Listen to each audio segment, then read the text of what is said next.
गुरु गीता का ये सूत्र कहता है, इदम रहस्यम नो वाच्यम तवाग्रे कथितम मया सुगोप्यम च प्रयत्नेन मम त्वम च प्रियात्वेति।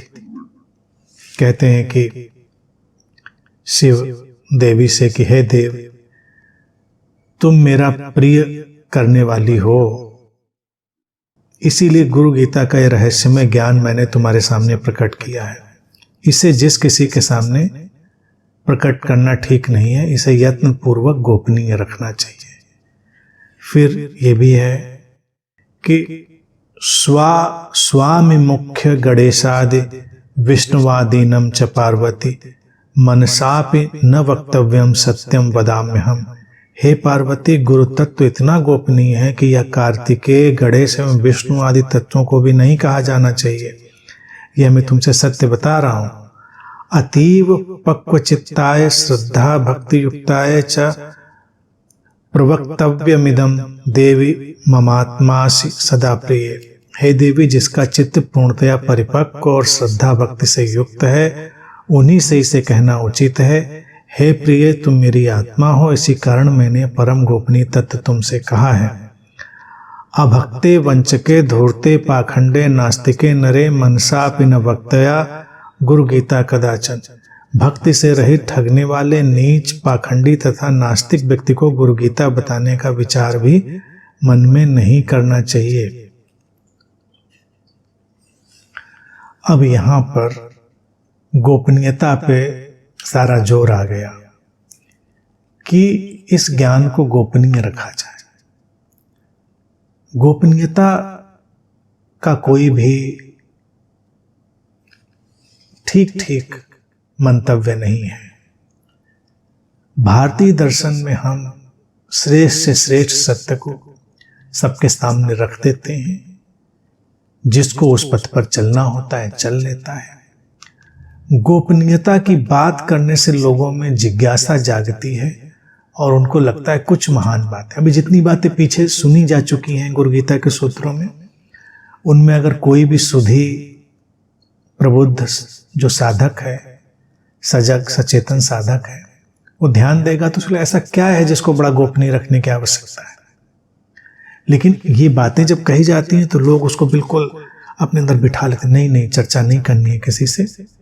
यहाँ कह दिया कि शिव तुमसे कहा है कि तुम मेरी प्रिय हो, और शिव के जो संतानें कहते हैं कार्तिकेय, गणेश और जो भी हैं देवी देवता, उनको भी नहीं कहनी है, किसी को नहीं कहना है। अब गुरु लोग इन बातों का भी कभी कभी बड़ा दुरुपयोग करते हैं। अगर मान लो वो किसी भी तरह की उल्टी सीधी पाखंडपूर्ण बातें करेंगे और गोपनीयता की शर्त डाल देंगे तो किसी से बता भी नहीं सकते, तो मार्गदर्शन भी नहीं ले सकते।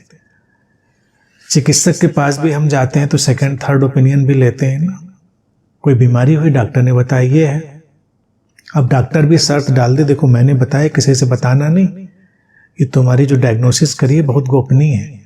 हाँ, गोपनीय इस तरह से है कि एक्सपर्ट ही उसको जान पा रहा है, लेकिन हम जाते हैं दूसरे चिकित्सक की सलाह लेते हैं, नहीं समझ में आती तीसरे की सलाह लेते हैं। गोपनीयता के शर्त पे तो हम उसकी तलाशी बंद कर देते हैं या बंद कर देंगे। तो कभी कभी इस तरह से भी ऐसी बातों का उपयोग होता है और तमाम गुरुडम से ग्रस्त लोग ऐसी बातें करते हैं। मेरे पास कई लोग पहले अतीत में आते रहे, वो ऐसे आश्रमों गुरुओं से परेशान थे, लेकिन शायद उनके अंदर ऐसी ब्रेन वॉशिंग करी गई होगी कि उनको बातें नहीं बतानी। तो बार बार मुझसे यही कहते थे, आप समझ लीजिए, आप तो सब जानते हैं। हिम्मत नहीं उनकी बताने की, क्या परेशानी है, क्या चल रहा है, समस्या क्या है। नहीं अब आप समझ लीजिए। अच्छा, कुछ साधना कर रहे थे, साधना से परेशान है। साधना क्या कर रहे थे?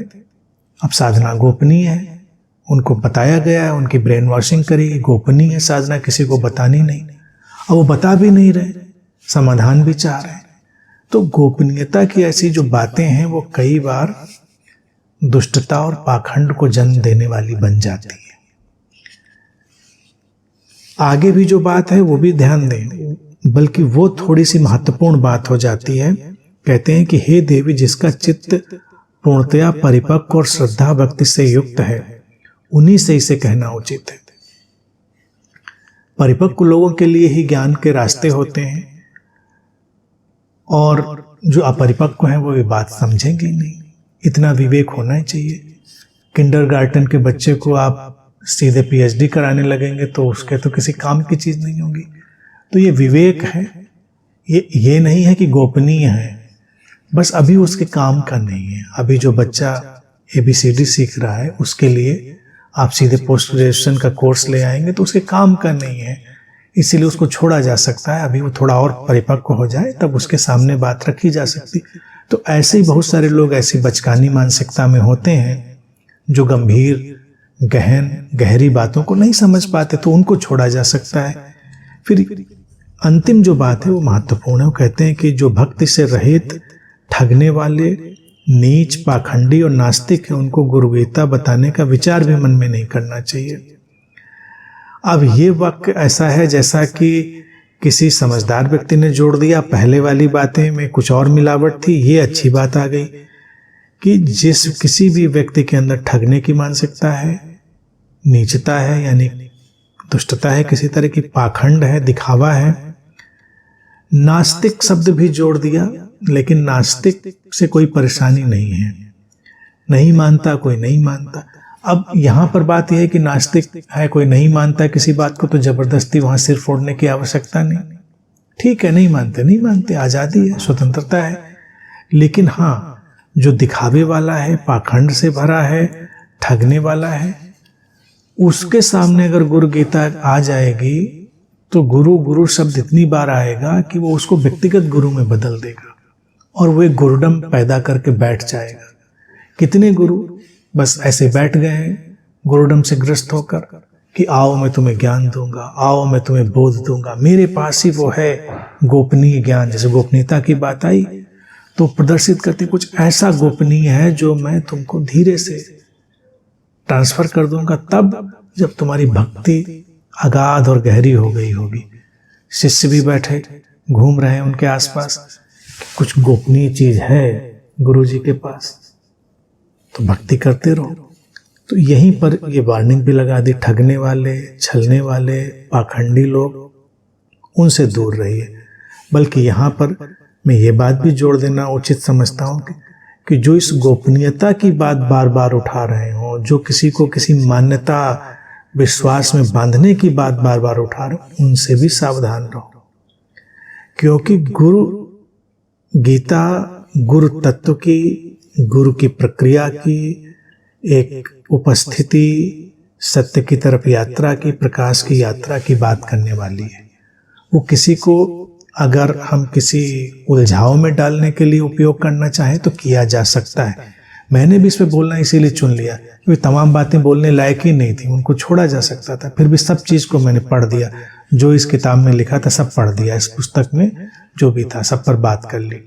क्योंकि पाखंडी, ठगने वाले लोग, छलने वाले लोग, वो इन्हीं चीज़ों का उपयोग करके लोगों को ब्रेन वॉश करते हैं, उनको एक अंधेरे के जगत में ले जाते हैं।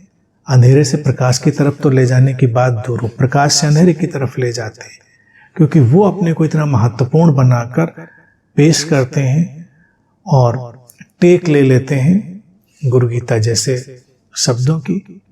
तो ये बात यहाँ पर जिस किसी ने भी लिख दी है, जोड़ दी है बड़ी समझदारी से कि भाई जो पाखंडी हैं, ठगने वाले हैं, धूर्त हैं, नीच हैं, उनसे गुरु गीता जैसी बातों को दूर रखा जाए, या अगर वो ऐसी गुरु गीता ऐसी बातों का उपयोग करते हैं तो उनसे बचा जाए।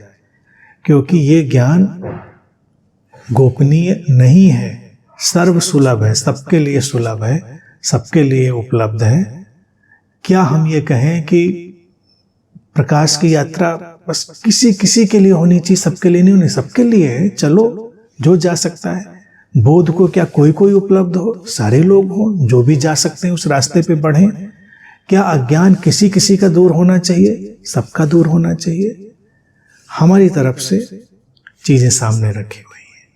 जैसे आसमान में सूरज उगाया, गोपनीय नहीं है वो, कोई चाहे तो अपने खिड़की दरवाजे बंद करके बैठ जाए, वो उसकी अपनी इच्छा। लेकिन उसने मार्ग प्रकाशित कर दिया है। अब चलना ना चलना व्यक्ति की अपनी स्वेच्छा हो सकती है, वो सारी बातें अलग है। तो इन बातों को ध्यान रखें।